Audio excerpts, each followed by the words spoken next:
El año 2020 fue el año que empezó a funcionar el Ministerio de Ciencia, Tecnología, Conocimiento e Innovación en Chile. También fue el año que llegó la pandemia a marcarnos y cambiarnos la vida. Y también me gusta pensar que fue el año de las mujeres en la ciencia. Fue un año en el que vimos impensables liderazgos científicos y tecnológicos en distintas áreas de nuestro país. Vimos mujeres en todas las trincheras en el mundo intentando generar soluciones para los distintos problemas que nos manifestaba y nos traía la pandemia. Sin embargo, y a pesar de eso, el Foro Económico Mundial aquel mismo año estimó que faltarían 100 años, que tardaremos 100 años en cerrar la brecha de género en el mundo en el ritmo actual. Peor aún, al año siguiente, el 2021, estimó que faltarían 136 años, producto, por supuesto, de los estragos de la pandemia en la población. Lo mismo dicen nuestros datos en Chile, ¿cierto? La radiografía de género que elaboramos desde el Ministerio de Ciencia nos muestra que existen persistentes brechas de género en el sistema de ciencia, tecnología e innovación, en el cual las mujeres participan mucho menos del sistema científico en la medida que van avanzando en su carrera y también están segregadas de participar en algunas de las disciplinas como las ciencias, las tecnologías, las ingenierías, las matemáticas. Datos que no voy a entrar en profundidad, pero que tenemos y hemos elaborado a través de diversas radiografías. Más allá de lo cuantitativo, lo que ha ocurrido en nuestro sistema es que tenemos una sociedad que ha estado movilizada por la igualdad. Hemos tenido un contexto cultural con diversas manifestaciones al interior de las universidades. El año 2018, en la que una revuelta feminista puso en jaque a las universidades con respecto a el rol que estaban teniendo y cómo las mujeres estaban viviendo experiencias de acoso, experiencias de maltrato al interior de los círculos académicos. Más aún, tuvimos un 8M absolutamente inédito en participación. Ese mismo año, el año 2018, la Academia de Ciencia de Estados Unidos, con la científica Marcia McNutt a la cabeza, elaboró un informe bastante desgarrador en el cual demuestra que la academia es en Estados Unidos el segundo sector que tiene mayor tasa de acoso y violencia sexual, solo superado por el sector militar y mucho peor que el sistema público y privado. El reconocimiento de la igualdad intelectual entre los géneros ha sido posiblemente una de las banderas de disputa más complejas, pues ha significado nuestro reconocimiento, al menos teórico, como sujetos capaces de construir conocimiento. La racionalidad ha sido la bandera en disputa, el ser consideradas como sujetos racionales. En la colonia, las mujeres casadas éramos consideradas incapaces relativos, es decir, o incapaces permanentes.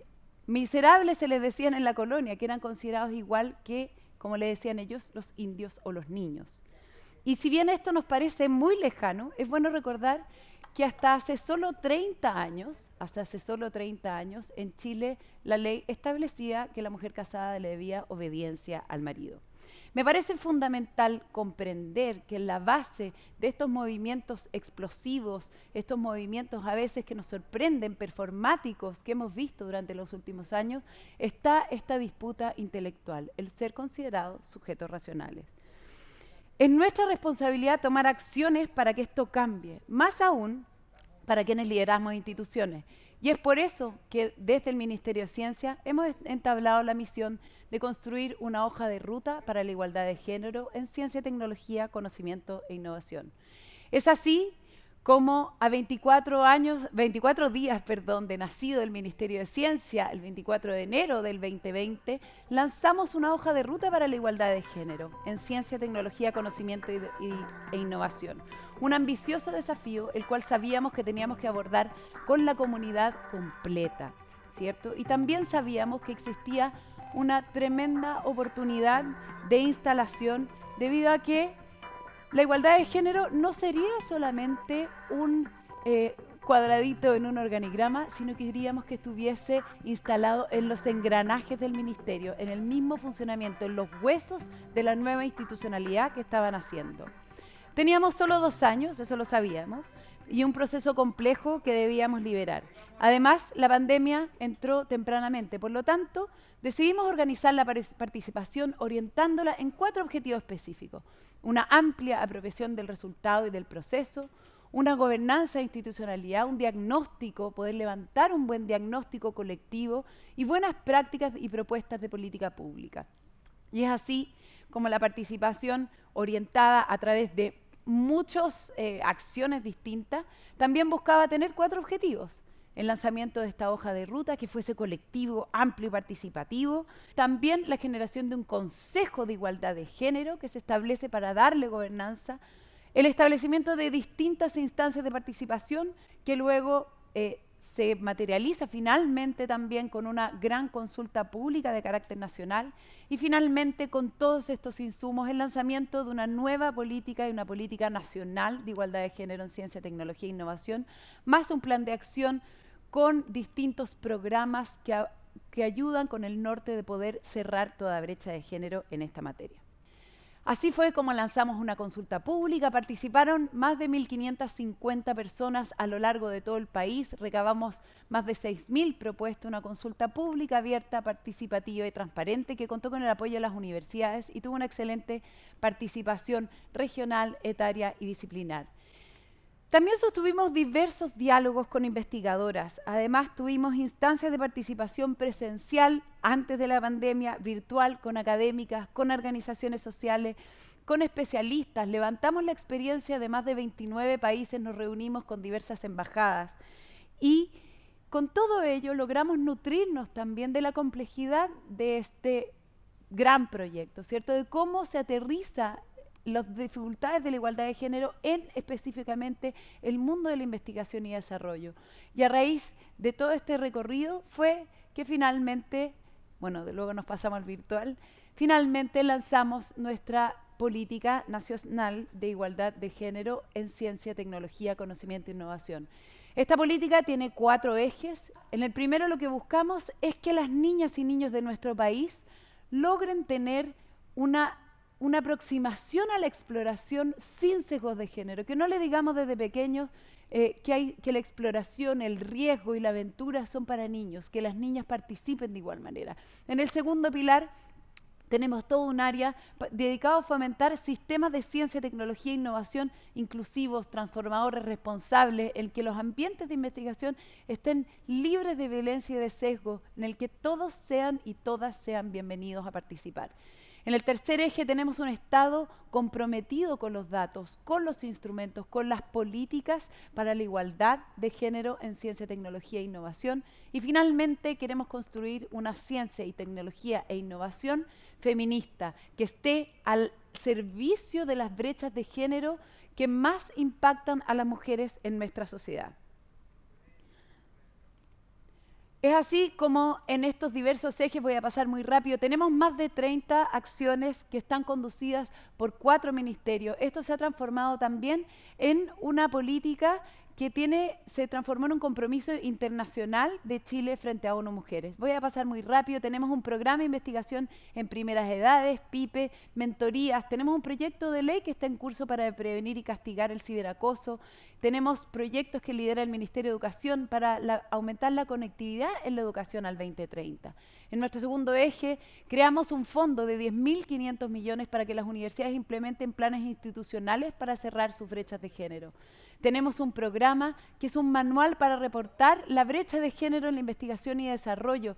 Generamos un programa de liderazgo en el que apoyamos a 70 mujeres que ya tienen su camino de liderazgo más o menos encaminado para que puedan en el corto plazo tomar posiciones de liderazgo y poblar nuestro sistema de múltiples liderazgos femeninos. Tenemos un proyecto que es el proyecto Históricas, que busca rescatar el rol de mujeres que han marcado nuestra tradición histórica y que nuestra historia las ha invisibilizado. Es así como tenemos estos programas que les conté, el INES de género, programas de financiamiento para las universidades, programas de liderazgo, nuestro programa que busca relevar las mujeres que participaron en la historia de nuestro país y que marcaron las disciplinas científicas tecnológicas. También tenemos un profundo compromiso de transformar el Estado y este nuevo ministerio para que esté al servicio y para que realmente tenga las herramientas con la igualdad de género. Creamos un observatorio de datos del sistema CTCI que tiene perspectiva de género y que está comprometido a entregar anualmente una radiografía de género en ciencia, tecnología e innovación. Tenemos un repositorio abierto de estudios de género, tenemos equidad de género en todas las bases de todos los instrumentos de la nueva Agencia Nacional de Investigación y Desarrollo y del Ministerio de Ciencia, y creamos un consejo asesor. Hemos creado también fondos de investigación, más de 2.500 millones por 3 años para fondos de investigación en género, y también un fondo equivalente para el desarrollo de tecnologías feministas. Y finalmente, creo que es importante rescatar y decirles que de todas las transformaciones que requiere nuestro sistema de ciencia, tecnología e innovación, que son muchas, esta es posiblemente la que tiene más impacto potencial sobre nuestro sistema. Implica tener mucho mayor conocimiento, más diversidad, implica realmente generar capacidades diversas y amplias para todo nuestro sistema. Para cerrar, contarles una historia en que una investigadora de historia nos contó que al elegir como tema de doctorado el parto, no se encontró con la competencia apabullante de todos sus colegas, sino que más bien con la indiferencia de quienes consideraron que aquel no era un tema relevante para la investigación. El parto no, tal vez la historia constitucional, tal vez las guerras, tal vez la historia política, pero el parto no. ¿Es posible que nuestra historia haya ninguneado un tema tan importante como el parto?